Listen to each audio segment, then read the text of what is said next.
HMRC is very reluctant on it. Your simple call, you can get that a refund check. তবে আপনি বুঝবেন কিভাবে যে আপনি এক্সট্রা ট্যাক্স পে করেছেন কিনা?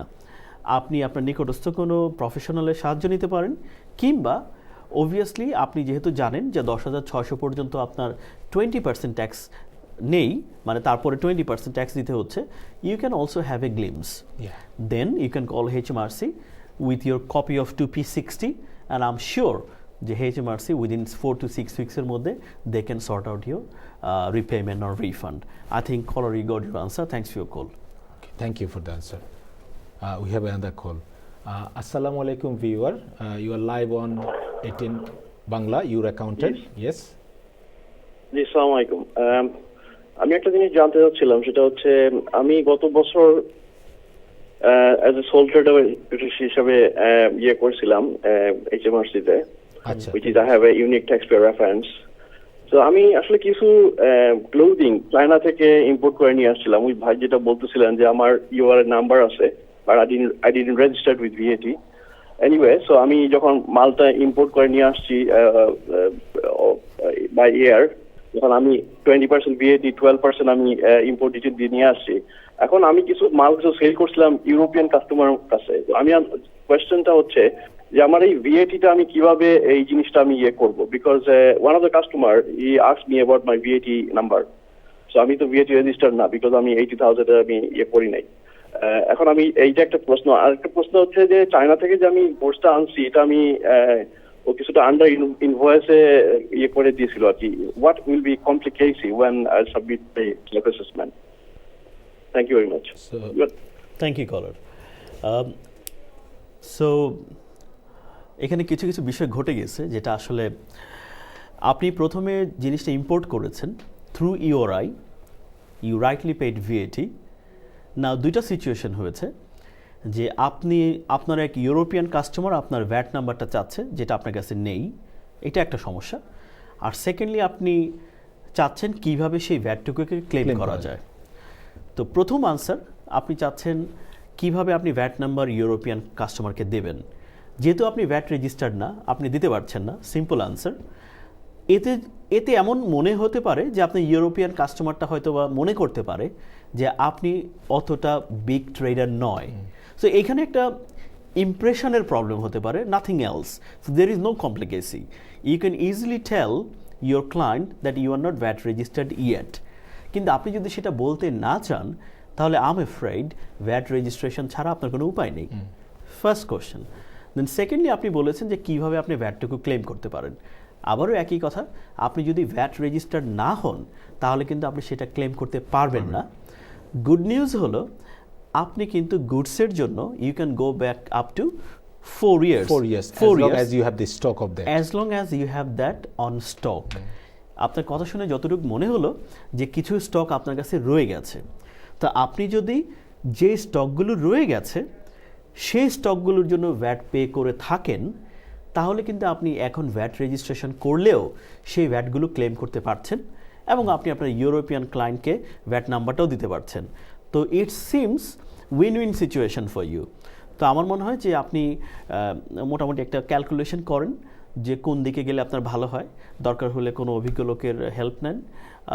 অ্যাকচুয়ালি কমপ্লিট ডিসিশনটা ডিপেন্ড করবে এক্সক্লুসিভলি আপনার সিচুয়েশনের উপরে। আমার মনে হয় আপনি আপনার আনসার পেয়েছেন caller. Thank you. So thank you caller for your call.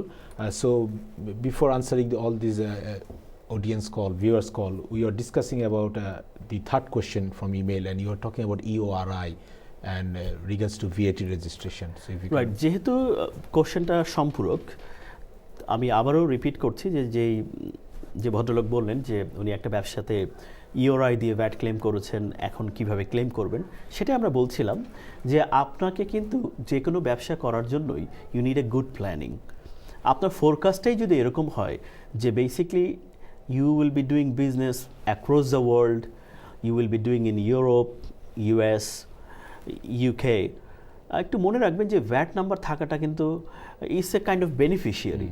আপনাকে আরেকটা জিনিস বলি আমরা, যে অনেক সময় অনেক প্রোডাক্টের উপর কিন্তু সেলসের উপর VAT নেই।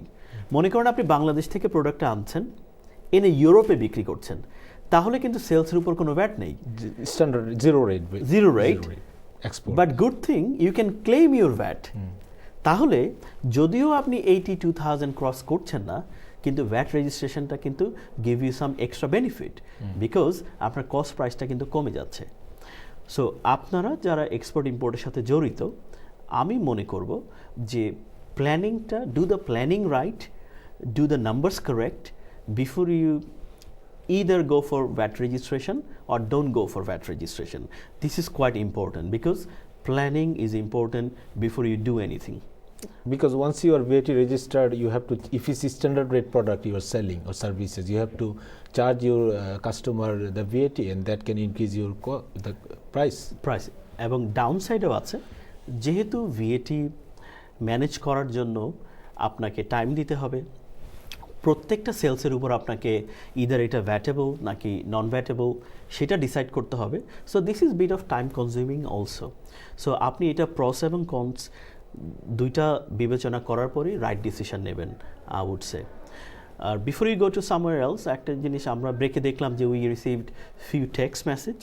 তো ভিউয়ারদেরকে বলছি thank you for the text message. আমরা এটাকে নেক্সট ওয়ার্কিং ডেতে আনসার করার চেষ্টা করব। Thank you.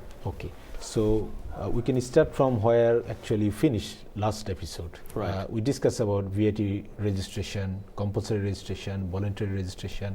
We also discuss about anything if we pay as a pre-registration VAT, for example. Right. For goods, you can go back to up to 4 years, provided that you have that in the stock. And for services, you can go back to 6 months. And after that, we just discuss about quarterly VAT return, that you have to, normally you have to send a quarterly VAT return.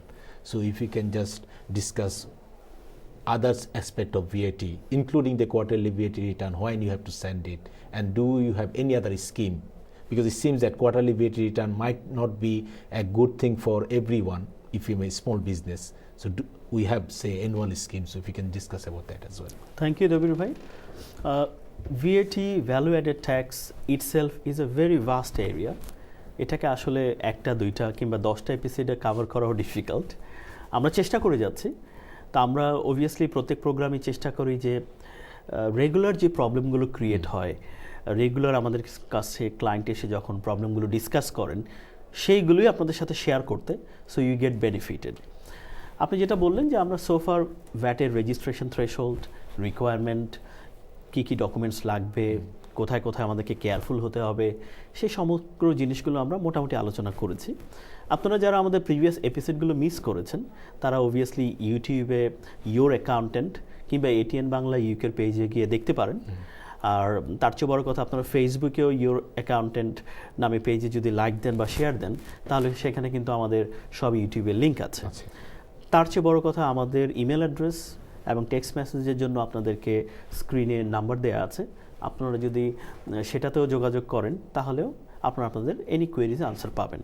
তো মূল কথা হলো যে ভিএটির দবির ভাই যেটা বললেন যে annual accounting scheme এবং মান্থলি অ্যাকাউন্টিং স্কিম কিংবা কোয়ার্টারলি স্কিম জিনিসগুলো আসলে কী। HMRC allow to do your VAT return even on annually.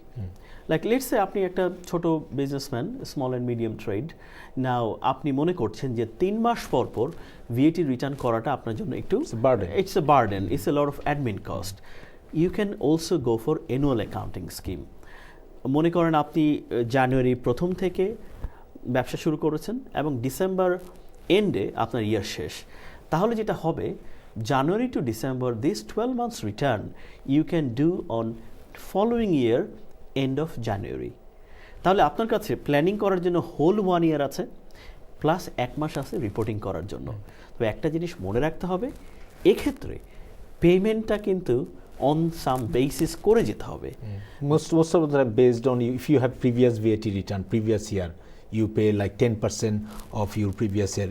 Every, say for example, if you have January to December, as you say, you start paying from April to December, 10% of your previous VAT liability, input, output, whatever comes as a total liability, 10% of your previous VAT liability, April, May, you pay 9, and then when you send your return, you pay the remaining one. That's how it works. Yeah, that's correct. Yeah. তবে প্রথমে যারা registration করছেন for first time, প্রথম 3 মাস basically আপনাকে pay করতে হচ্ছে না, 4th month থেকে আপনাকে as you said 10% of expected liability আপনাকে কিন্তু একটা লামসাম ডাইরেক্ট ডেবিট তাদের সাথে করে যেতে হবে, এবং বছর শেষে যে ব্যালেন্সটুকু থাকবে you have to clear it off within a maximum of 2 months.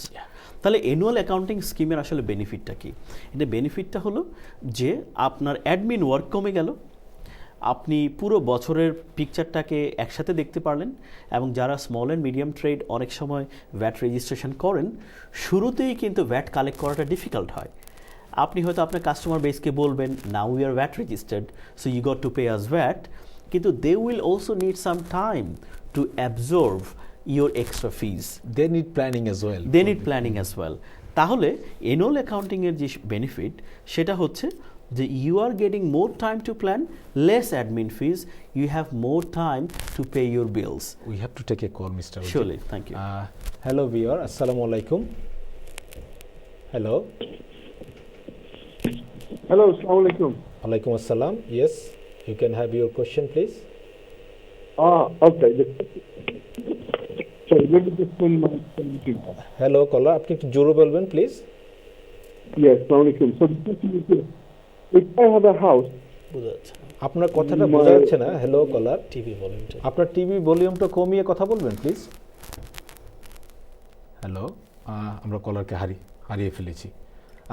I wanted to say our viewers, when you call, if you can reduce your volume of television, that will help. Yes, so you are discussing about the annual accounting scheme. তাহলে আমরা যেটা বলছিলাম যে annual accounting স্কিমে আপনি less admin cost কিংবা time, আপনি বেশি সময় পাচ্ছেন আপনার কাস্টমারকে এডুকেট করার জন্য, যে আপনি প্রিভিয়াসলি £100 পে করতেন, now you have to pay 120, so they also need some time to absorb it.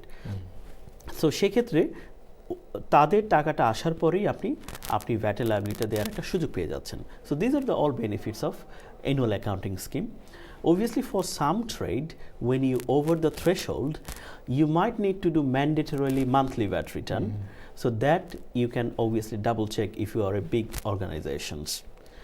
So more or less monthly, annually, and quarterly. Standard covered. quarterly is standard for. Yeah, so আপনাদের situation বুঝে decision নেবেন, এটাই আমাদের কাম্য।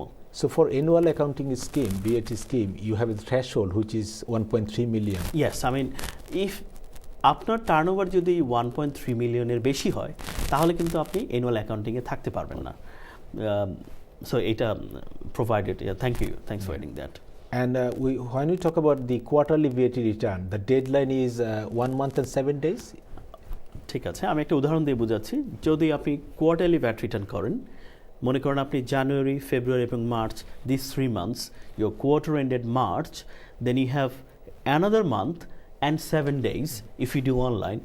Literally everything is online now.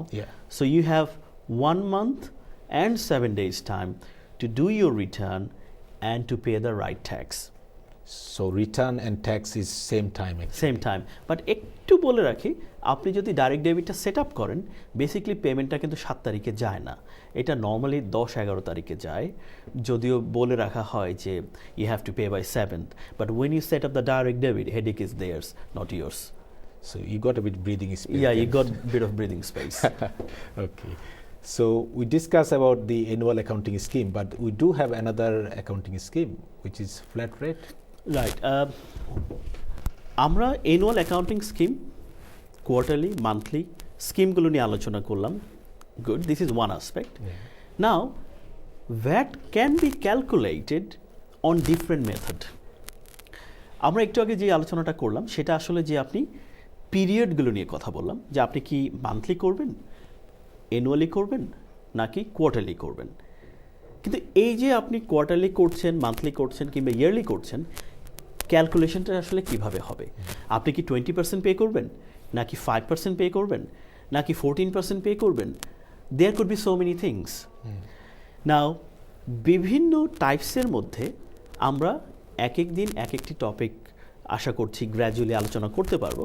তো আজকে আমরা যে বিষয়টা নিয়ে আলোচনা করতে যাচ্ছি, one of the very popular method call flat rate scheme.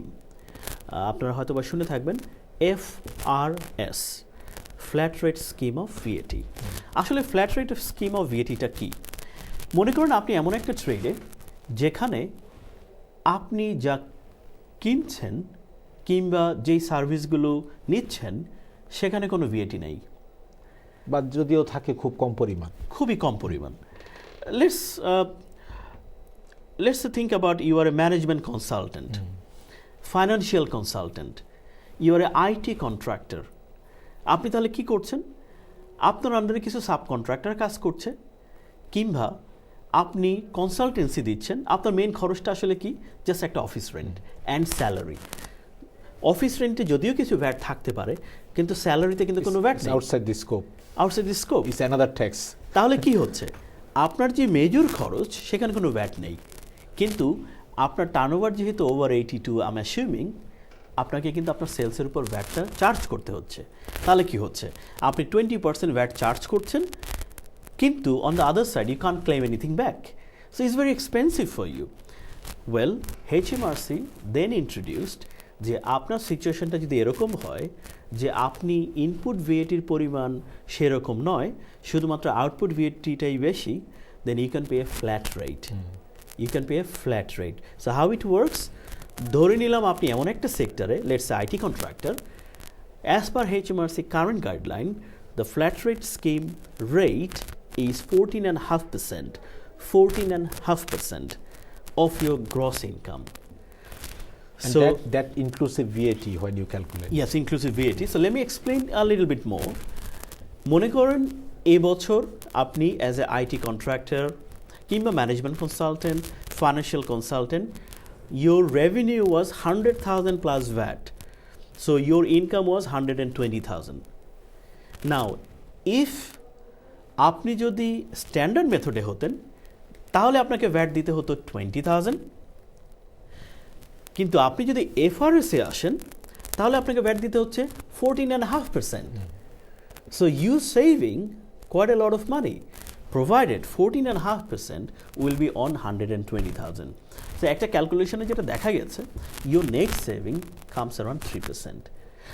So আপনি যদি চিন্তা করেন যে 3% of 120,000, quite a lot of savings. Yeah, £3,600.